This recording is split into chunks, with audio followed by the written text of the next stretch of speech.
Welcome back, my beautiful friends. You're listening to A Moment of Zen right here on 710 WOR, the voice of New York. I'm your host, Zen Sams. Coming up in our Innovation and Tech segment brought to you by Caldwell Soames, we have our returning contributor, Paul Caldwell, Chairman and CEO of Caldwell Soames. And today we are chatting with his good friend, Cassiah Setnar. She's earned a rock-solid reputation as one of the best digital strategists in the world. From 2012 to 2019, she served as the Senior Director of Digital Strategy at Jeunesse, a multi-billion-dollar beauty and wellness brand. She now owns a marketing agency and focuses her time on business consulting.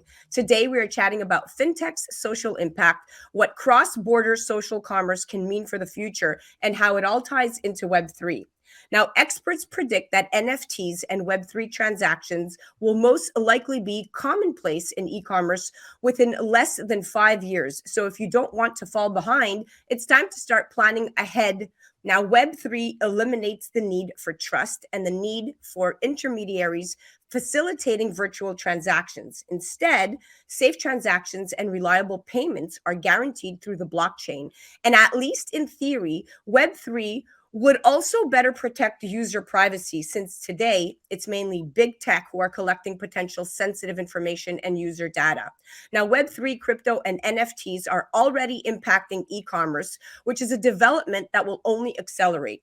And as startups keep innovating at high speed, the use cases for blockchain keeps expanding. Now, I'm going to tie this into cross-border e-commerce growth. Now, during the pandemic, shopping habits shifted away from physical retail and toward e-commerce. Now, for the COVID-19 pandemic, this was a movement that was greatly accelerated. Consumers are now becoming aware of how simple and convenient online shopping is, so much that it's predicted that there will be a 146 million more online shopper experience by the year 2020 than the previous year. That's a lot of people online, totaling an estimated 2.30 billion digital buyers.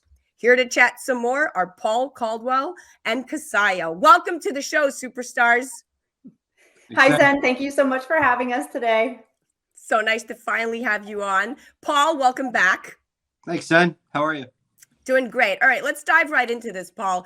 So international e-commerce enables merchants to increase their revenues and customer base rather than focusing solely on their domestic market. And in order to successfully grow cross-border sales, it's crucial to provide international shoppers with the same seamless online experience, that the shopping experience that they enjoy on domestic websites. And there are many barriers, though, at this point, preventing international shoppers from placing an order, including the inability to pay in their local currency and with their preferred local payment method, and the need to pay custom duties and taxes and expensive shipping rates and complicated and costly return processes all have a negative impact on conversion rates.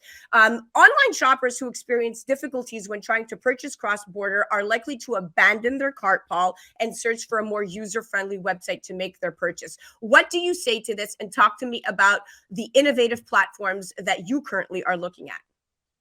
Well, then, we're in private equity. We're kind of in the middle of the space. It's we're not venture capital. We're not the Greylocks of the world. We're not at the very beginning of the process. So we sort of see the companies that have made it beyond startup, if you will.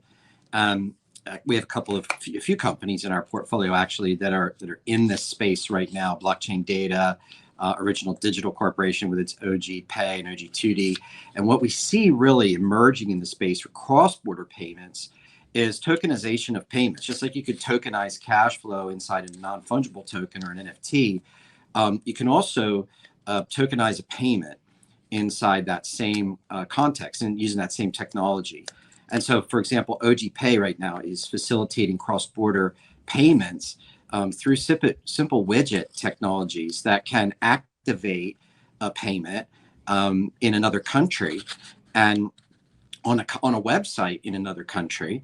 And the transaction can take place simply wallet to merchant wallet, so consumer wallet to merchant wallet, without having to get on the rails of credit card rails, without having to find their way through all kinds of red tape, if you will. I mean, just countries working between one to another. So these things are starting to open up, but as you mentioned at the very beginning in your opening, that there's a lot of theoretical, there's a lot of, we have to get to the practical applications of things, I think, to be on the leading edge and not sort of bleed out in the process as a business. So it's important to make sure people to make sure that they stay aligned with the companies that are actually able to get the transaction done, get the work done. And there are some great companies out there in the space, but it's cross-border payments is not as simple. It comes off the tongue very easily, but it's not that simple. There are a lot of regulations, statutory requirements, reporting requirements, tax requirements. It's quite complicated. So it's important to find trustworthy, proven, vetted solutions, no matter where you're at in the process. If you're a company wanting to accept payments, or if you're a consumer looking for ways to more simply maybe get a wallet-to-wallet transactions, you can save a little money on fees. It's important to still do your homework and make sure you're working with the right kind of companies. Yeah, I would definitely say that. And the popularity of online shopping extends to purchasing from online stores in other countries. And this cross-border e-commerce market is growing at double the rate of domestic e-commerce, driven by really consumers seeking brands or products unavailable in their home country, and more competitive pricing. And WorldPlay found that 55% of online shoppers worldwide have purchased from another country in the last 12 months. And this is, I'm going to segue to Cassiah. Understanding the market, Cassiah, the market differences, and providing shoppers with a seamless shopping experience tailored to their market's preferences and behaviors is the key to successful, really cross-border selling. And global e-statistics show that by localizing the customer journey on their current web store, retailers and brands see an average uplift of 58% in conversion rates across all international markets, with leading markets showing increases of over 250%. What should brands be thinking of at this critical point in time from your experience? Look, brands need to be thinking about convenience, right? You talked about it, people abandoning their shopping cart if they have to go get their credit card, or if for some reason their transactions being denied. So brands really need to be thinking about, hey, that busy mom that's on the go but wants to place an order for something, you better make it as quick and as simple as possible for them to make the transaction. I think there's a lot of things to take into consideration. Like Paul mentioned, you have, regulations, you have very strict legal aspects of, reporting within different countries as finances are being exchanged. But this is so disruptive and innovative. And I think that what makes it so unique is that it's major improvements in terms of being customer centric, very efficient for the end buyer, and also informedness, right? We want the consumer to be informed. Hey, there's multiple ways that you can pay without having the middleman take a cut of the transaction. And so I love what Paul is doing at OG Pay. I think that makes a lot of sense for all of us to have a centralized wallet where we can make international transactions very quickly. And I think that's what the consumer ultimately wants. And shows like this, Zen, where you're educating the average consumer on how to do that, because we hear about NFTs and crypto, and you saying in the next 5 years, like, look, this is going to be mainstream. This is where now you need to look into safe and secure wallets, where your cash is going to be safe, how to do these transactions. And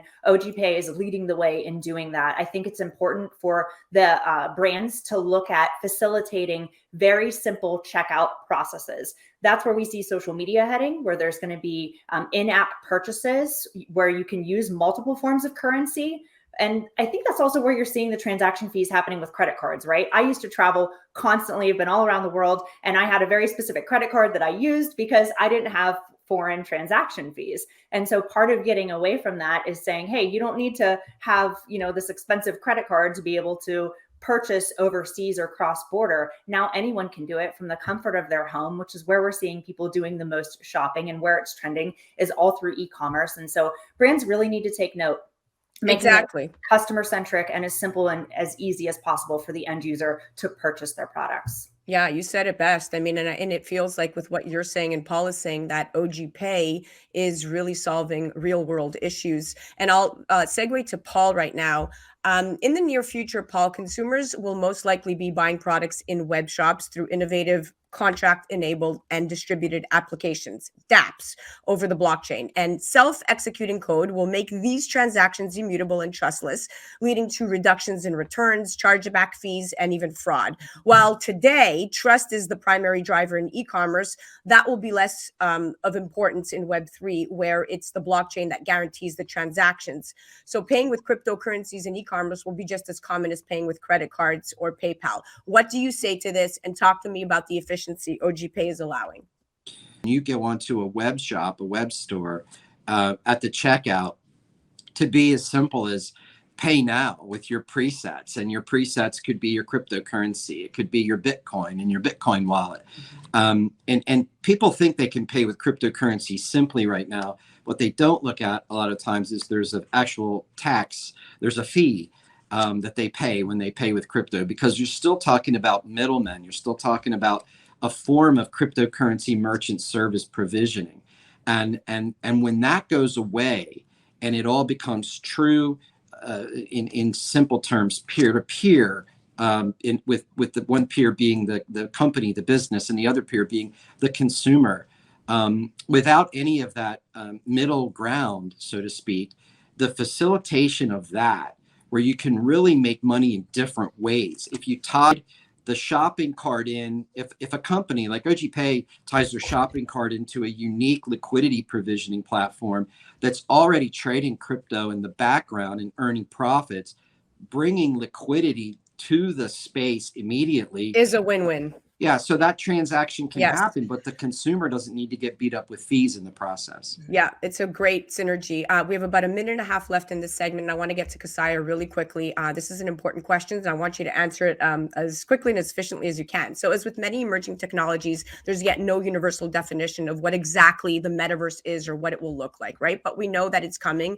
and that it's in part it's already here. The metaverse is a combination and extension of many existing and emerging technologies such as AR, VR, blockchain, crypto, and social commerce. And one definition that often used is that the metaverse is an overexpanding world of real-time virtual spaces in 3D that are just additional selling channels, but become an economy of their own. Building customers' experiences in the metaverse is really an exciting challenge and opportunity for e-commerce brands. Cassiah, talk to me. What are some of the opportunities these new models will allow for with today's brands, this Web3 paradigm, so to speak? Yeah, I mean, the metaverse, obviously, it's going to give the consumer a visceral experience with a brand. You know, you put on your Oculus or your headset, whatever that looks like. I know Apple has a headset coming out. It's going to give those brands a chance to invite people in from their homes to actually take a look around. You know, it's the truest form of video that you can get because it's immersive. So without seeing, touching in real life, it's the closest thing to it. And so I think brands need to take that into consideration. I think adoption will be kind of slow, especially because we're just getting out of lockdown with COVID. People are wanting a live and in-person experience. But for people who can't get that, the metaverse is going to be a place where you absolutely will have an immersive experience with brands, and brands need to really look at that closely, how they can make an amazing experience for people to get to know, see and touch and experience their brand in virtual reality. I think it's a huge opportunity for brands to take note and start now. Well said. Well said.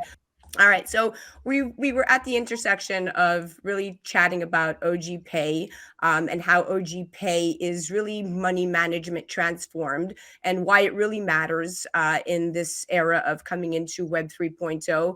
Essentially, OGPay has devised a system that's high value, secure, and cost efficient. It's really a new way to use your money around town and basically really around the world. You can send and receive money globally for free.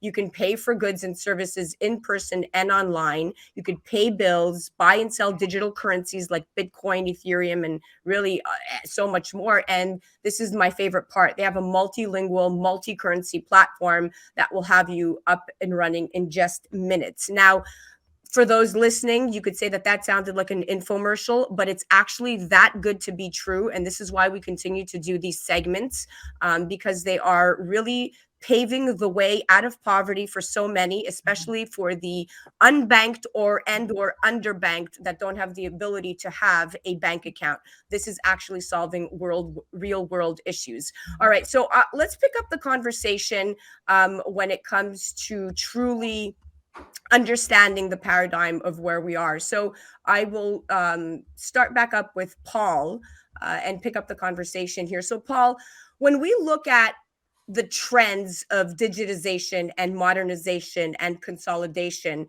there's really 5 companies out there. There's Bill.com, Block, Flywire, Shopify, and Trust. And what they're doing right now is they're thinking really critically about the businesses that they're serving. And they're realizing that as they're digitizing and as they're helping to modernize the platform, one of the biggest things that they can do is that really adds value right here is help consolidate vendor relationships. And that means providing not only payments, and that means that they're providing not only payments or not only software, but also value added services. Talk to me about, in your opinion, the existing gaps in the fintech market and how we should be looking to address them. Well, Zen, I think that there are a lot of gaps in the fintech space, frankly, right now. There are a lot of things that haven't been fully considered. Pay with crypto sounds great, but pay with crypto is great until somebody wants to return their tennis shoes to the sporting goods store and somebody has to take the spread risk because Bitcoin went down 30% in the last 3 days. I mean, these kinds of things are real world problems. So there are a lot of gaps. But when it comes to actually enabling consumers to have really solid trust-based solutions, it's not just about the space. It's like blockchain. Everybody gets excited about blockchain. Everything's going to be on blockchain. Okay, fine. But blockchain is still a junk in, junk out environment. If you put junk in blockchain, you get junk out of blockchain. So it still comes down to basic business. It still comes down to people, who's running an operation, who's running a company. When you talk about Block, you talk about Spotify, and vendor relations, very, very important, because how commerce happens between a business and another business has an impact on what the consumer pays for their product. It has an effect. Supply chain has an effect. Look at the inflationary environment we're in right now. Gas, look at the price. How much more does it cost you at the grocery store? The consumer paying that bill is just the downstream effect of some upstream challenges. And that happens in technology as well. So I think what's going to happen here is you're going to continue to see those as all of the companies in our space continue to consolidate their thinking and understand that they need to gather mind share, because that has to come before market share at the consumer level. There will be more and more solutions built that will accommodate and will really focus on these vendor relationships. And these are merchant service provisioning questions. These are shopping cart, Shopify type questions, how Shopify pushes a widget out and tokenizes, and all of that becomes those type of things become a big part of conversations that have to happen in the back end, so that the consumer experience or the vendor experiences one to another are good experiences. So tons of work to do. We're at the very leading edge of this whole transformation that's occurring right now, and it's beyond innovation, and it's beyond disruption. It does upwardly disrupt through innovation, but it's really got to get to transformation, transforming how any single person thinks about changes how they think about something that they do that's important to them. You can get to that, then you have something that's really going to matter. Beyond that, I think it's all just noise. Yeah, couldn't agree more. It's a lot of noise. All right, Cassiah, this question is for you. Now, an increase in export and import of goods and services across the world and rising expansion of trades globally has really fueled the demand for B2C e-commerce among firms. And furthermore, businesses look forward to deal with different countries for their expansion, which really boosts the cross-border business transactions. Now, the cross-border B2C e-commerce market is valued at 794 million currently. Back in 2021, these are the statistics, and it's projected to reach a value of 3 billion approximately by the year 2028. These are very impressive numbers. What do you say to this? Yeah, I mean, I think, like Paul said, obviously we're looking at disruption. We're also looking at transformation. That's going to take part not only from the brand side, but the consumer side and learning this technology. But I think that we're in the very beginning stages. I think there's going to be a little bit of growing pains. There are things that have to be worked through. And so from a brand standpoint, you said it the best. This is giving opportunity to so many people to start their own businesses, right? Goods and services being exported and imported from across the globe. It makes sense, right? Because we want to support local businesses and we also want to support small and emerging businesses. And now we're able to do that. And so I think brands just need to take into consideration the fact that in order to grow and be collaborative, we really are in a global infrastructure in terms of how we're doing business. I think more and more people are open to doing business with other countries, and it's giving the opportunity to buy goods and services at lower prices or source the price that makes the most sense for the business that's coming in. And so I think from a business standpoint, paying attention to how the fee structures are going to work, looking at products like OG Pay that are going to cut down on the transaction fees and allow anyone who maybe can't get a bank loan or who can't who is, like you said, unbanked or underbanked to start their own business and be able to import and export goods. I think there's a ton of opportunity there. And that's what makes you the best digital strategist in the world, Cassiah. You said it right there. That was exactly on point. Well, guys, thank you. We've run out of time. Another great segment, Innovation in Tech, brought to us by Caldwell Soames. Paul Caldwell, thank you so much for making this happen. Thank you, Zen. All right, we'll be right back after this, guys. Cassiah, thank you so much for joining us. Thanks for having me, Zen. Please check out ogpay.com. Definitely a platform you want to become familiar with, especially coming into Web3. And make sure you also check out Cassiah at Cassiah.com. She's also all over the gram at Cassiah.